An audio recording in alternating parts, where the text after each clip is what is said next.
What is going on, everyone? Welcome back to another live stream here on Rangers Centrals. The New York Rangers have their assistant coaches in place. Arthur Staple yesterday tweeted about how David Quinn could be returning, as well as Joe Sacco joining the staff. And then, long and behold, today, Elliot Friedman would drop the news that Ty Hennes, which I just realized I forgot to put the S in his last name, so forgive me there. Uh, you know, because he's obviously watching this one.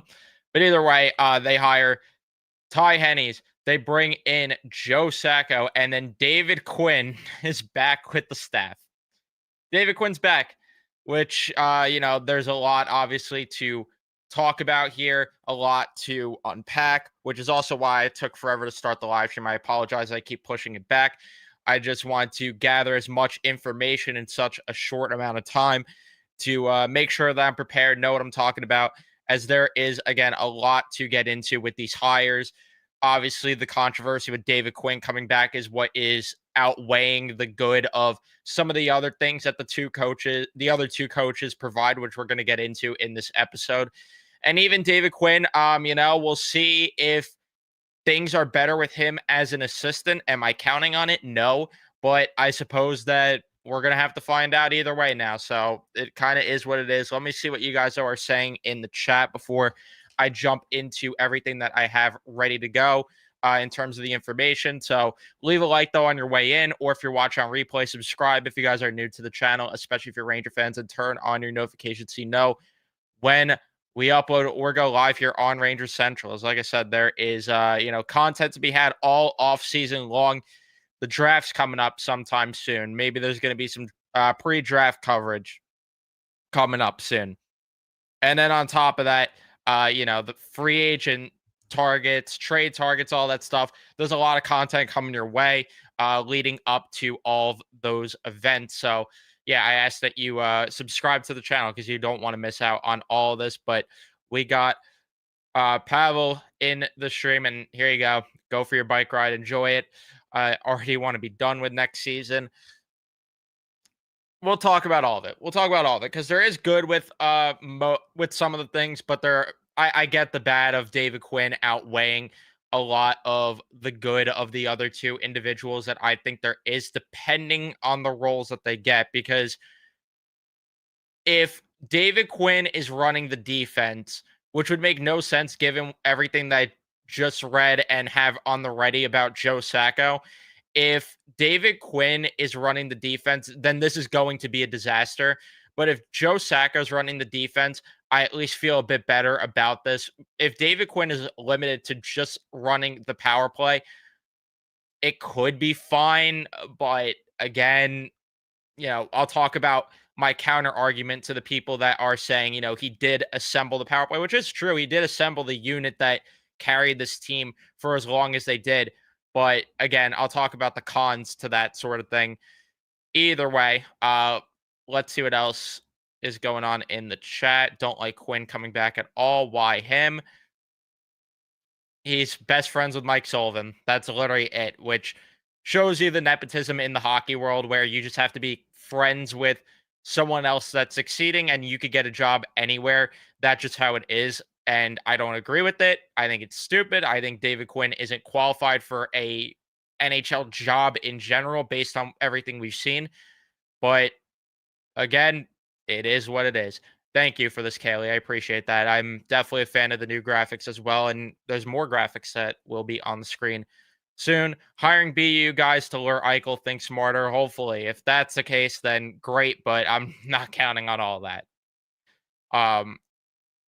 How do I think these hires compare to Muse, Housley, and Pekka? I will get into that in just a bit. Sorry to keep delaying that and teasing that there. Back to being an irrelevant team again. I won't be surprised if the Rangers don't make the playoffs again, and maybe the Knicks as well. MSG will go dark in spring in 2026 if both teams are out. I don't know about the Knicks. I think the Knicks will make the right hire there. The Rangers, a little more up in the air. Mike Sullivan is a great hire, but will the players buy in? How do you do that? Bring back David Quinn. Yes, that's also a very valid point. Bringing a guy that these guys did not like back in is interesting. Well, let's talk about all of the hires that they made. We'll start off with David Quinn. just because he is the guy that has been mentioned. I have a little bit of trolls in here, but either way, David Quinn returns to the New York Rangers after being with them during the quote unquote rebuild, which everyone knows was kind of a fake rebuild, finishing with a 96, 87, and 25 record, which, hey, above NHL 500, right? Failing to reach the postseason, though, in his tenure. No, the qualifying round does not count against Carolina in 2020, by the way. He would go to San Jose and coach two of the worst seasons possible, resulting in the Sharks landing Celebrini, earning a lottery king title, which I kind of put in jokingly, but I mean, he won 3 lotteries because 2 with the Rangers and then won a lottery with San Jose.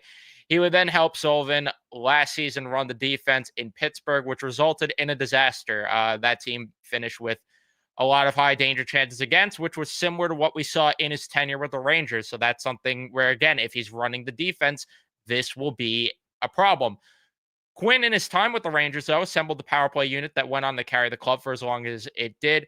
Coach Fox's Norris season, which we know a lot of that was more so Jacques Martin, but nonetheless, he also has a knack, though, for creating problems with younger talent in his destinations, resulting in players bashing him on podcasts, which is just lovely. And then David Quinn will most likely run the power play that he put together here in New York, looking to rejuvenate it with swagger, as he would say, and with all of these players now on the wrong side of 30. So that is really the biggest problem that I have with all of this is for every time that I see people mention, well, he assembled this power play unit. Number one, again, all these guys are on the wrong side of 30.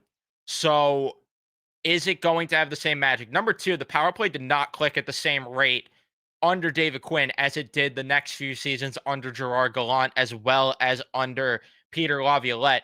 So I'm not counting on it to really improve drastically. And also the personnel might be different next year because is Chris Kreider going to be back? JT Miller is here. And then on top of that, you also have Vinny Trocheck, who is here, versus Ryan Strome, who was here the last time David Quinn was here putting that unit together. So, and he also had Pavel Buchnevich here to work with to go on that top unit every now and then. So a little bit different of a personnel. So I don't think it's fair to sit here and say, you know, he entirely put this together and, you know, the whole reason it clicked is because of him. I think it's a little unfair to say that, you know, you could give him some credit there, but remains to be seen. Again, it's really about can you get anything from these guys who are on the wrong side of 30 now versus, you know, what we saw last season where it was just a absolute disaster. I guess it can't get worse, right? Right? I don't know. But to me, the biggest thing also is just, again, he created problems here with with some of the players that are here. So why are you bringing him back unless you're making some significant changes, like moving out guys like Lafreniere, moving out some of the other guys that had issues with David Quinn during his time here. And also, I still don't like the way things went in terms of when he left and he went on the Cam and Strick podcast, kind of running his mouth, saying, like, playing the victim card, saying he didn't deserve to lose his job. And, you know, he got a career year out of Mika Zibanejad, helped Chris Kreider become a penalty killing guru, helped Adam Fox win the Norris, basically taking all the credit for individual accomplishments there, even though those guys would go on to have success the following season. So a little bizarre that they ended up letting him come back into the fold. But again, it just shows that as long as you're best friends with someone, you can land a job in the NHL. That's just the way this goes, even though, again, a very sour ending. So very weird. Very weird. But let's move on to Joe Sacco, who I honestly am actually happy with, again, if he is running the defense. So Joe Sacco was the head coach of the Colorado Avalanche from 2009 to 2013, finishing with a record of 130, 134, and 30 with the club. Not exactly the best record, but it was also a different game during that time. Qualifying for the postseason only in his first season as they got eliminated by the Sharks in 6 games that year. He would then move on to be an assistant coach with Buffalo for a year. Then he would go to the Boston Bruins for just about a decade, overseeing the penalty kill under Claude Julien, Bruce Cassidy, and Jim Montgomery. So he has seen a lot of different coaches there in Boston. During his tenure with the Bruins, he helped the penalty kill get a combined 82.8 rating, which would be second in the NHL during that time frame. He would then take over as the interim head coach for the Bruins this past season, finishing with a 25-30-7 record, failing to make the postseason with the team. Joe Sacco has a penalty kill set up in a 1-2-1 diamond formation, which, hey, at least we got structure this year because the Rangers kind of ran a box that also didn't work, but then you'd also see them in a diamond formation at times. So I don't know. Either way, he is projected to run the defense in New York as he preached defense in Boston once he took over, utilizing a breakout system that consists of more puck support versus what the Rangers had, which was kind of a leave the zone early style of play. So a lot to look at and say that there is good with Joe Sacco. The only thing that I do have concerns about is how he is going to kind of transition into that role of being more of a full defensive assistant coach versus what he was in Boston, where he was just running mostly the penalty kill compared to Jay Leach there was running mostly the defense, at least based on what I've heard and what I've been told that is the case. So it's going to be interesting to see how he transitions into that role, especially because he was, again, a head coach last year, and now he's going to just simply an assistant coach once again and taking on a little bit more responsibility versus what he had before. So we will see how that works out. I do like a lot of the things in terms of the breakout system a lot more compared to what the Rangers would do, which, like I said, was just a complete and utter disaster where there really wasn't a breakout system. It was kind of just throw a Hail Mary and see what happens. Where at least with what the Bruins did last year, it was mostly, like I mentioned here, close puck support, helping each other out, get on the breakouts there, and still staying well positioned in terms of uh not getting lost in the D zone if there was a failed breakout. So that is an encouraging sign. In terms of other things that he did with the Boston Bruins, their offensive zone pressure, not that it really matters unless he's getting a different role here. They interestingly ran kind of like a heavy forecheck system where they would have three guys high up with the defenseman kind of sitting back along the blue line there. And he would have them kind of run a conservative face-off system, though, a 1-2-2 defensive structure after a face-off. So maybe that's something that's implemented here in terms of the offensive zone face-offs. But yeah, I mostly look at the breakout stuff and get encouraged there. And then the penalty kill rating, which is very, very encouraging. The fact that he had for nearly a decade, actually exactly a decade, that much of an effectiveness on the penalty kill with the Boston Bruins is very encouraging to me.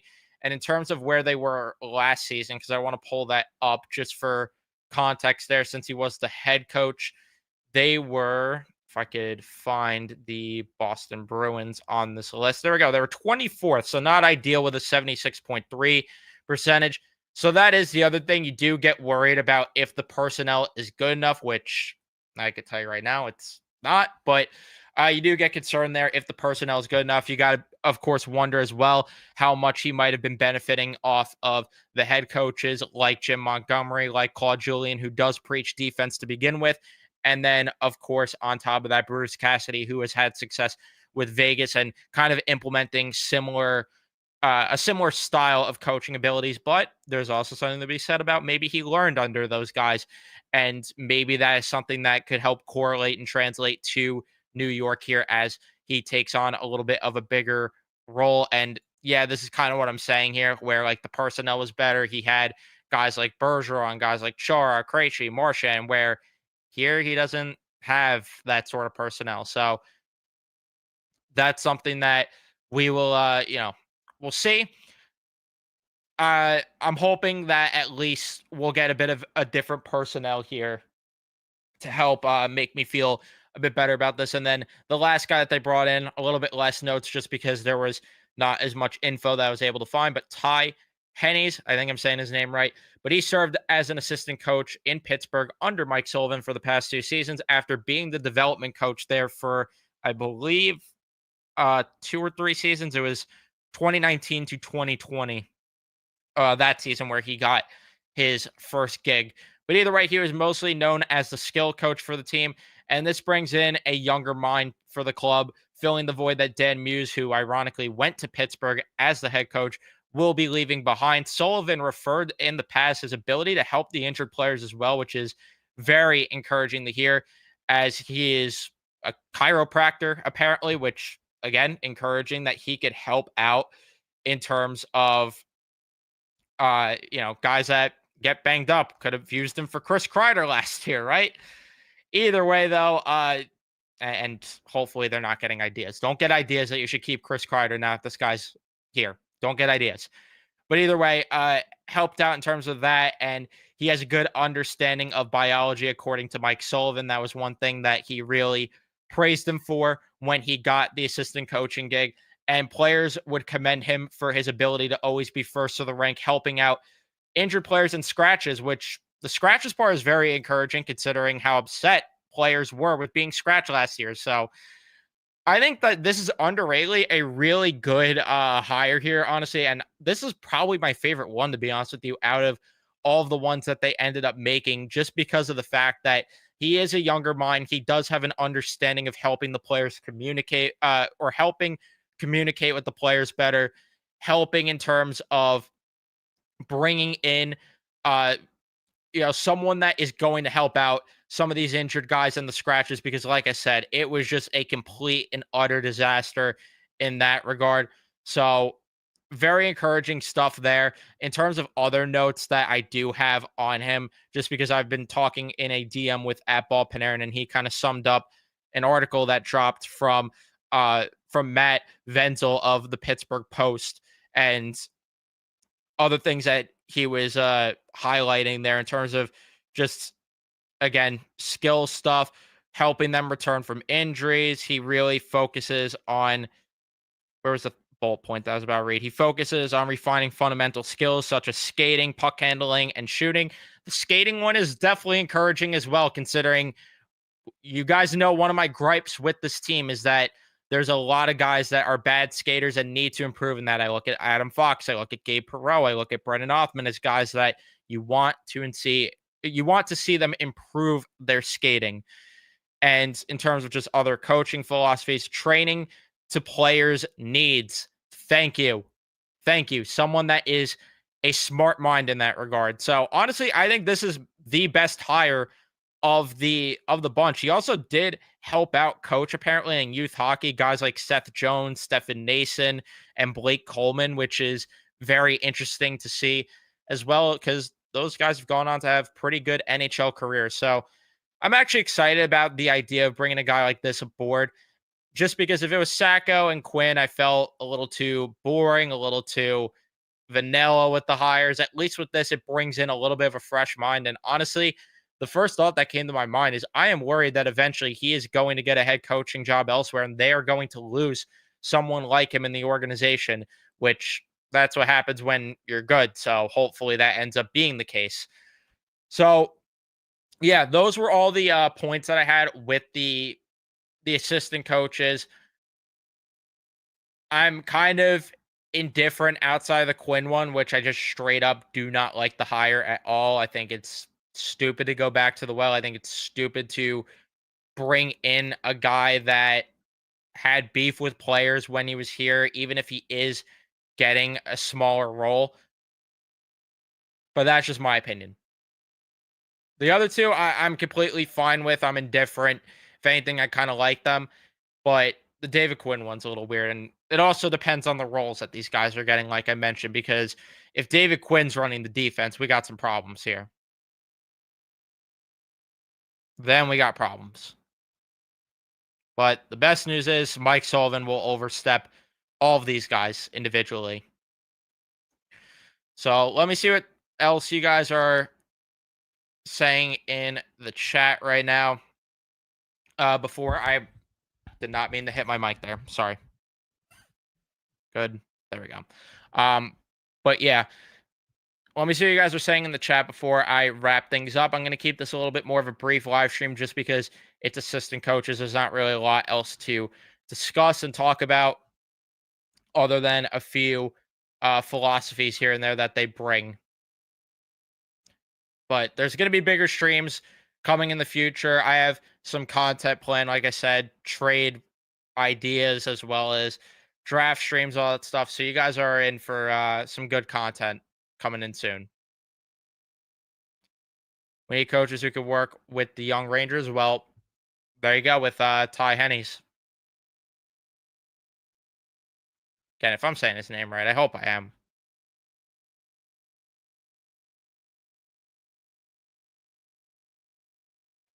And yeah, I mean, this is fair that the power play was stagnant, and who knows if it's going to improve under David Quinn. Again, these are fair questions because I have questions about the David Quinn hire.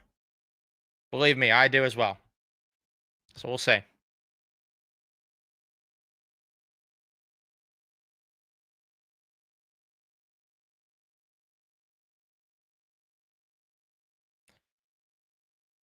We went from rumors of Torts coming back to David Quinn now coming back.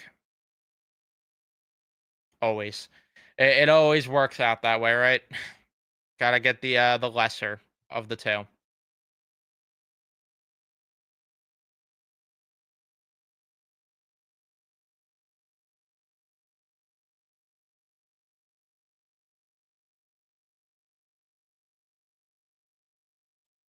Um, let's see. Random question: 12th overall, Schneider, Cooley, Othman, Sikora, and a second for JJ Paterka and Tuck. No, I am not moving Cooley in that type of deal. I would move Cooley in a deal for Robertson. That's the type of package I would give up to get Jason Robertson. I mean, they might have to give up. They maybe would have to give up less than that, like take Sikora or Othman out and maybe give a first. I don't know.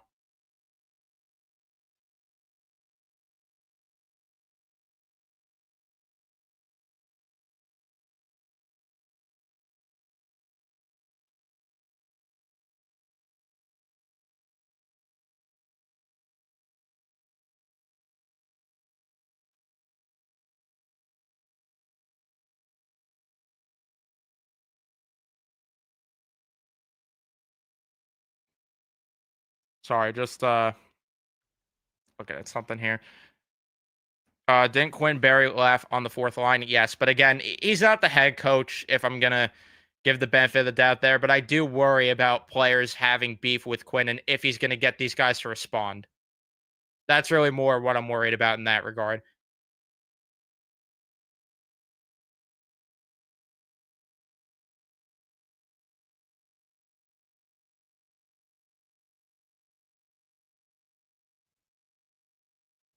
Is Malcolm gonna be the goaltending coach?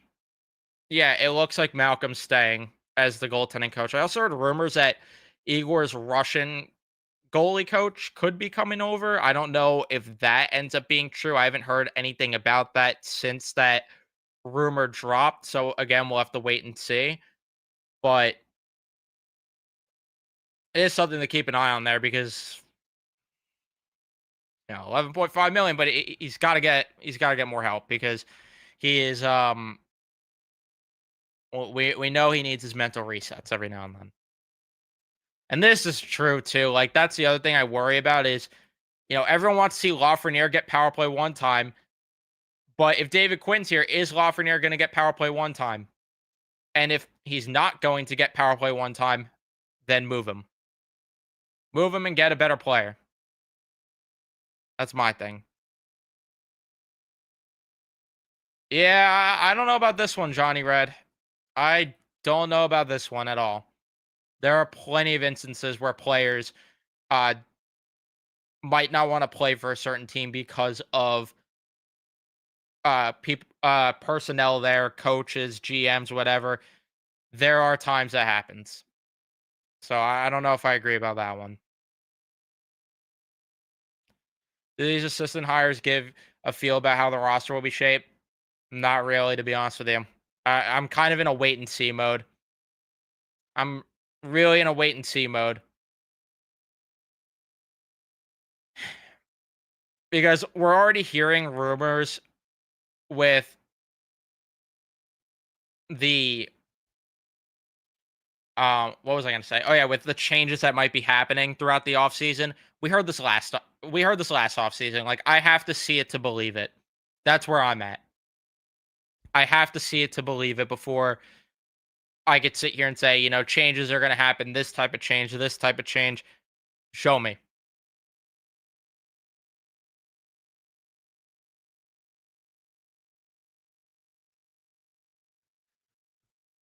Because you could tell me Chris Kreider's gonna get moved, but if it wouldn't surprise me if he's back. You gotta show me that you're gonna move him.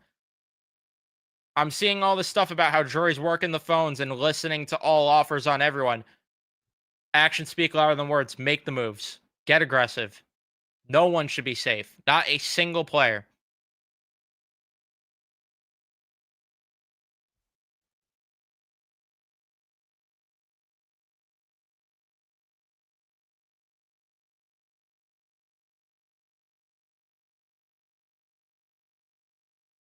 This isn't accurate though either, Johnny Red, because the guy running the power play might feel there's a better uh player or personnel that would fit on a unit. So I disagree with that one, to be honest with you.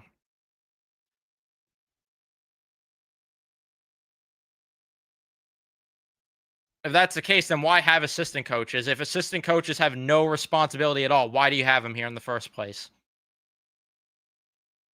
Why are they on the payroll? Sure, he's figuring out who to give a no move clause to. Yeah. Gonna give a no move clause to give 10 million and a no move clause to Sam Bennett. How about that game yesterday, by the way? That was good game. Look at my Oilers. My Oilers getting it done. Love my Oilers.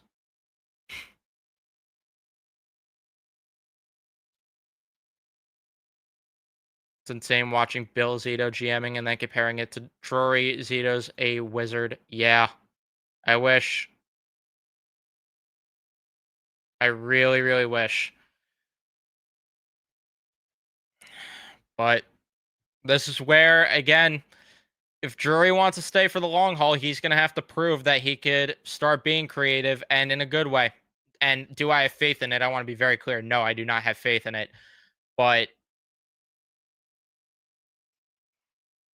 again, prove me wrong. Like, that's where I'm at. Just prove me wrong.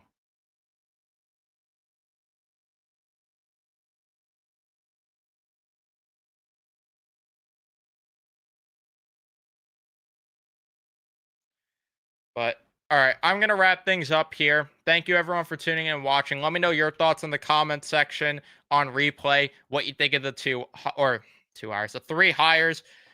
Thank you everyone. I appreciate it. Leave a like if you enjoy it. Subscribe. Turn on your notifications. Again, more live streams will be coming soon, so be on the lookout. But thank you everyone for watching, and I'll see you guys in the next one.